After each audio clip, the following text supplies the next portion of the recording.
Oke, shalom Bapak Ibu, teman-teman yang terkasih.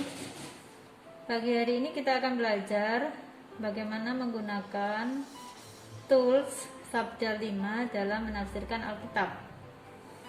Nah, yang pertama yang harus Bapak Ibu lakukan adalah silakan Bapak Ibu membuka atau mendownload dulu Sabda 5 dari Google. Nah, setelah Bapak Ibu mendownload secara lengkap, maka akan muncul tampilan seperti ini. Sabda 5. Nah, di paling ujung sebelah kiri itu ada gambar Alkitab. Nah, ketika kita klik, maka akan muncul nama-nama kitab dari Kejadian sampai Wahyu. Kemudian pasal dan ayat. Nah, ini yang harus Bapak Ibu lakukan untuk memulai. Jadi Bapak Ibu silakan memilih teks Alkitab yang Bapak Ibu akan gunakan. Oke. Setelah itu, nah misalnya ini. Saya akan melihat dari Matius pasal 28 ayat 19 dan 20. Nah, kemudian saya pilih salah satu terjemahan, yaitu Indonesia Terjemahan Baru. Maka akan muncul teks Alkitab seperti ini. Jadi sangat mudah ya Bapak Ibu untuk menemukan teks Alkitab di dalam sabda ini. Kemudian yang berikut yang akan kita pelajari adalah kita akan mempelajari Alkitab. Yang pertama, kita akan mempelajari pengenalan latar belakang historis dari setiap kitab. Latar belakang historis itu meliputi apa saja? Antara lain kita dapat menemukan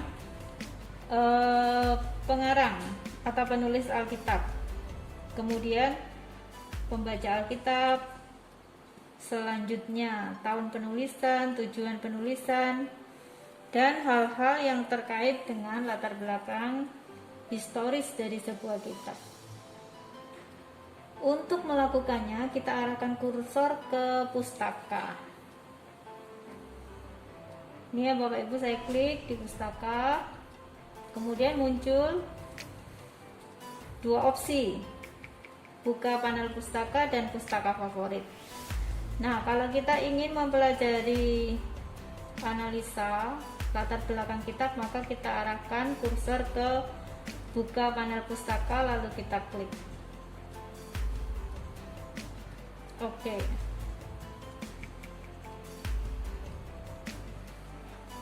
Nah, yang muncul seperti ini. Jadi ada berbagai pilihan di dalam buku panel pustaka ini. Ada apologetika, ada arkeologi, ada bahan-bahan PA, ada fiksi atau alegori, ada tafsiran, ada kamus, ada tema tentang kekudusan dan lain-lain. Nah, untuk mencari atau menemukan latar belakang historis atau informasi tentang latar belakang historis dari sebuah kitab, maka kita arahkan kursor kita ke tafsiran. Kemudian kita klik pendahuluan dan garis besar kitab. Maka akan muncul seperti ini ya Bapak Ibu. Jadi ada pendahuluan dan garis besar tafsiran Wycliffe, pendahuluan dari Kejadian sampai kitab Wahyu. Nah, sekarang kita akan memilih salah satu dan membukanya. Contohnya, saya ingin mempelajari kitab 1 Timotius, maka saya arahkan kursor ke 1 Timotius dan saya klik OK. Nah, akan muncul seperti ini dan saya perbesar. Lalu muncullah informasi yang berkaitan dengan latar belakang atau introduksi dari kitab 1 Timotius. Jadi ini sangat membantu kita ya Bapak Ibu untuk memperoleh informasi tentang latar belakang kitab. Nah, ini yang dapat kita lakukan. Jadi sangat mudah, sangat menyenangkan menggunakan sabda ini karena dengan mengklik saja kita dapat mempelajari berbagai informasi tentang sebuah kitab. Jadi saya akan mengulang kembali bagaimana cara kita menemukan kamus di dalam Tools Sabda 5. Yang pertama tadi kita buka pustaka dan kita arahkan kursor ke panel pustaka. Kemudian setelah terbuka, kita klik di bagian kamus seperti ini.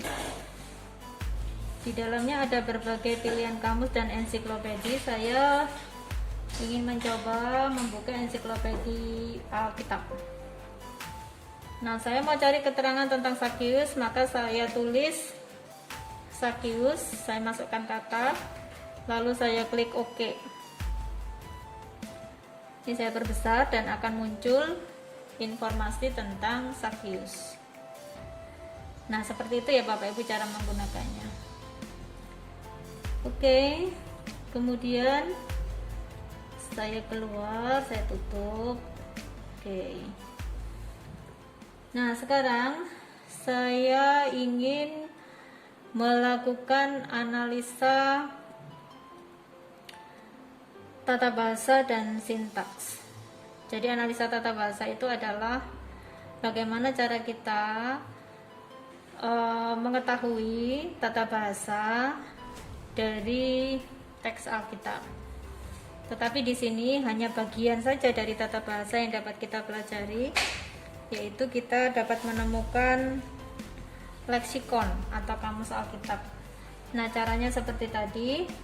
Oke Bapak Ibu, sekarang kita akan belajar untuk menemukan arti dari sebuah kata dari bahasa asli. Jadi yang pertama kita arahkan kursor ke Alkitab. Saya pilih dari 1 Timotius pasal 1 ayat 1 dan saya pilih terjemahan Indonesia terjemahan baru dengan nomor Strong. Maka akan muncul seperti ini. Nah, saya arahkan kursor ke salah satu kata. Misalnya kata pengharapan. Jadi saya klik 2 kali. Kemudian akan muncul kata itu di dalam bahasa asli yang saya besarkan. Jadi kata pengharapan itu dari kata elpis di dalam bahasa Yunani, artinya berharap, seperti itu. Dan ini ada keterangan juga di dalam bahasa Inggris. Kita arahkan kursor ke bawah, ada definisi bahasa Inggris. Jadi salah satu pengertiannya adalah expectation of a feel. Dan juga ada on hope, in hope atau having hope. Jadi pengertian kata berharap itu bisa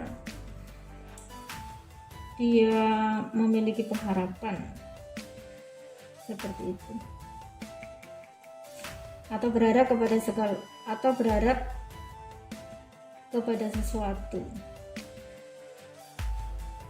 Jadi ini salah satu pengertian dari kata berharap atau elpis di dalam bahasa Yunani.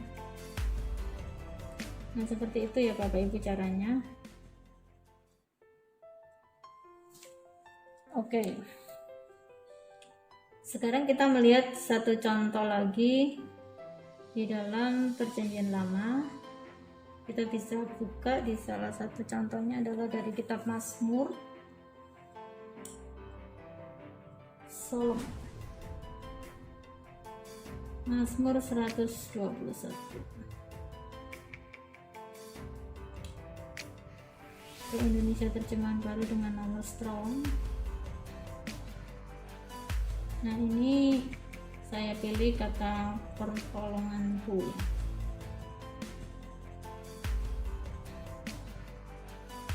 Lalu saya perbesar. Kata pertolongan dari kata Ezer yang artinya ya pertolongan ya, yang sumbernya dari seseorang yang mampu menolong. Jadi sebenarnya kata pertolongan ini menunjuk kepada Tuhan yang sanggup memberikan pertolongan kepada orang percaya. Nah, seperti itu cara kita menemukan arti dari sebuah kata. Sangat mudah dan kita sangat terbantu untuk mempelajarinya. Oke, hal lain yang dapat kita lihat dari panel pustaka favorit, di samping kita menemukan arti dari sebuah kata atau kamus atau leksikon, di sini juga ada tafsiran ya. Jadi Bapak Ibu tinggal arahkan kursor, memilih salah satu tafsiran, kemudian mengklik dan update. Nanti akan muncul tafsiran dari salah satu bagian teks yang kita pilih. Seperti itu. Jadi sangat mudah. Oke Bapak Ibu, ini yang dapat kita pelajari untuk mencari arti kata dan juga kita menggunakan tafsiran. Kemudian hal yang lain, kalau kita ingin menemukan tadi, mungkin kita ingin menemukan peta ya, kita arahkan kursor ke buku panel pustaka dan kita klik di peta bagan dan gambar, maka akan muncul peta dengan topik-topik seperti ini. Misalnya peta dunia Bapa leluhur atau peta pelayanan Tuhan Yesus ya, kita klik, lalu kita klik OK. Nah, maka akan muncul gambar seperti ini. Ini menunjukkan daerah Galilea di mana Tuhan Yesus melayani. Jadi ada keterangan-keterangan. Oh, daerah Kaisaria Filipi itu di sini. Lalu ini adalah tempat di mana Tuhan Yesus memberi makan 5.000 orang. Ini adalah tempat di mana Tuhan Yesus menyembuhkan orang yang dirasuk setan. Ini adalah Danau Galilea di mana Tuhan berjalan di atas air dan meredakan badai. Dan banyak lokasi-lokasi lain yang dapat kita temukan sehingga mempermudah kita untuk mempelajari Alkitab. Nah, seperti itu. Sangat mudah karena menggunakan bahasa Indonesia. Di samping itu juga ada banyak yang dapat kita pelajari melalui buku panel pustaka ini. Jadi nanti Bapak Ibu yang ingin belajar silakan mengklik saja, ada banyak informasi yang dapat kita dapatkan. Kira-kira itu yang dapat kita pelajari dari penggunaan Sabda 5 ini. Dan kalau Bapak Ibu menemui kesulitan, ada Yayasan Sabda yang siap untuk membantu kita, yaitu Yayasan Lembaga Sabda. Jadi apa saja yang Bapak Ibu alami atau kesulitan yang Bapak Ibu hadapi, Bapak Ibu langsung dapat WA ke Yayasan Lembaga Sabda. Jadi Sabda 5 ini sangat membantu kita untuk mempelajari Alkitab. Oke Bapak Ibu, ini ada tambahan bagaimana kita bisa mempelajari sintaks atau susunan kata di dalam bahasa asli. Tetapi saya menggunakan BibleWorks 7 karena saya punyanya BibleWorks 7. Sebenarnya sudah ada versi terbaru BibleWorks 10. Nah, salah satu ayat yang akan kita selidiki adalah dari Matius pasal 28 ayat 19 dan 20. Langsung saja kita pilih salah satu terjemahan, kemudian kita pilih kitab Matius, kita pilih pasal, dan kita pilih ayat. Selanjutnya di sebelah kanan itu ada pilihan seperti ini, dan kita arahkan kursor ke resources summary. Kemudian setelah itu kita arahkan kursor ke reference dan akan muncul seperti ini. Setelah muncul seperti ini, kita pilih Lidi New Testament Diagram, lalu kita klik. Oke, sebentar.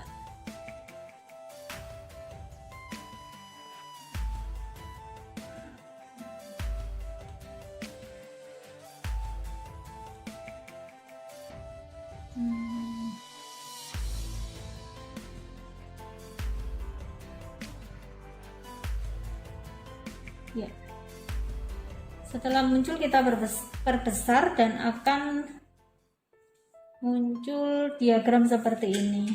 Nah, apa sih manfaat dari diagram ini? Sekali lagi tadi saya katakan bahwa kita akan belajar sintaks, yaitu susunan kalimat di dalam bahasa asli. Nah, kalau kita membaca teks di dalam Matius pasal 28 ayat 19 dan 20, seringkali kita mengartikan bagaimana cara melaksanakan amanat agung. Yang pertama dengan pergi, yang kedua dengan jadikan bangsa muridku, yang ketiga dengan baptis, dan yang keempat dengan kata ajarlah. Tetapi melalui diagram ini kita belajar. Mari kita arahkan kursor ke sini. Jadi menurut tata bahasa aslinya, kata matetuo atau to be a disciple atau to make a disciple ini merupakan verb imperatif aorist aktif second person plural, artinya bahwa ini adalah kata kerja utama karena dia berada di posisi atas dari diagram ini. Kemudian di bawah kata itu ada kata porewomai, yaitu kata pergi. Jadi menurut tensisnya, keterangan kata ini adalah verb participle aorist pasif nominatif maskulin plural. Nah, ini menunjuk kepada verb participle itu adalah satu verb yang menempel pada kata kerja induk. Nah, kata kerja induknya tadi yang ini. Jadi artinya Bapak Ibu, pergi itu adalah merupakan bagian dari hal yang harus dilakukan untuk menjadikan murid. Kemudian yang kedua, bagaimana menjadikan murid yang kedua? Pertama dengan pergi, kedua dengan baptisontes atau dari kata baptizo, yang dia juga merupakan verb participle present aktif nominatif maskulin plural. Jadi ini artinya bahwa merupakan bagian dari kata kerja induk. Sekali lagi, verb participle adalah verb yang tidak bisa berdiri sendiri, tetapi dia menempel pada kata kerja induk. Kemudian yang ketiga, kata ajarlah, to teach, dari kata didasko, sama. Jadi ini adalah verb